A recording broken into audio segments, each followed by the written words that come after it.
Thank you, Mr. Speaker, and through you to the members. Many of you know that in the previous several weeks we had an important vote that we took, putting up the full faith and credit of the Commonwealth to a quasi-public agency that has indeed run amok. And for those of us who've been paying attention not only to the debt burden that has been rising with the Turnpike, but more importantly to the inability to access information.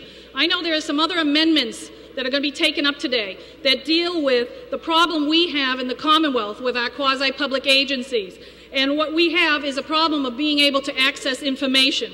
We're one of the few, I think, states in the country where you actually have to have your chief executive officer sue to get information out of a quasi-entity. And that is just not something any of us should be tolerating. Does anyone even know how many quasi-public agencies there are in the Commonwealth? Well, let me tell you, it's not easy to find because oftentimes it's buried within statute. And there's a bunch of different types of agencies that still are independent in nature.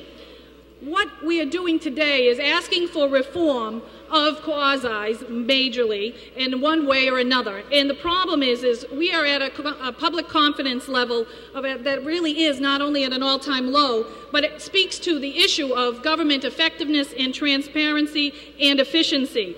And we need to demonstrate, and I know I'm trying to do that to the people I serve back home, that we are not going to tolerate what we consider to be a reform that doesn't take their voices seriously. And to demonstrate that, since the greatest public outrage that I've been experiencing across my district relates to those quasi-public agencies, some of which we're trying to reform here today, it doesn't make sense if we're not going to put more teeth and accountability in it. And the only way to do that, and it's not just about our transportation agencies, it's about all the quasis and not having enough information.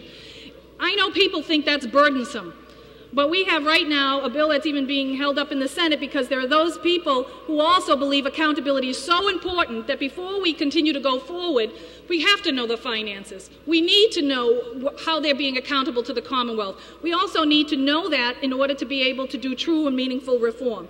I'm pleased in some of the discussions I've had with the chairman that he echoes the need to be able to study this much more closely, especially in the areas for the MBTA, the Mass Turnpike Authority, the Mass Port Authority.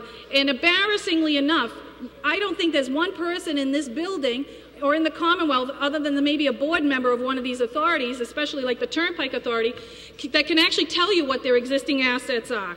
And that's something that we need to know, and we need to be able to leverage that. So this amendment actually seeks to do a study, and it's a legislatively driven study, folks. I'm not asking for some outside person to become involved without legislators on both the House and Senate side being part of this. It will be a commission that will be set up that will also include, hopefully, the Inspector General, an auditor, the state auditor, members of A&F, and perhaps even the Attorney General.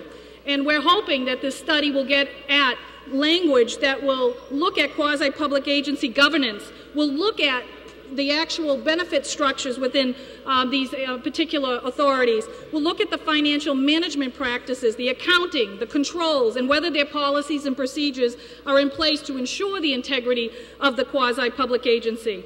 You know, the expectations we place in law and that is generally accepted by us with intent is not something we actually see practiced with some of these authorities.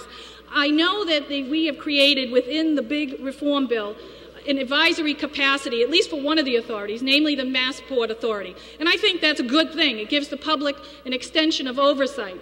But what would be better is that we, going forward, even before we get much of this bill rolling, have a better idea of the financial, accounting, and management practices, because none of us wants to go back home, I certainly don't, to say we're taking a reform today without even looking at being able to identify and even know what assets these authorities have, what their accounting mechanisms are, and what their financial practices have been.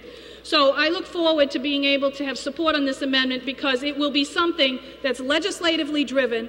It is with the intent to show increased accountability and transparency, and it demonstrates to the people back home that we will not have fear in being able to give them information, because information is what will drive improved performance, and without it, you will have lackluster performance right out of the gate, and that's something none of us can afford with passing such an important, comprehensive reform bill today. Thank you, Mr. Speaker.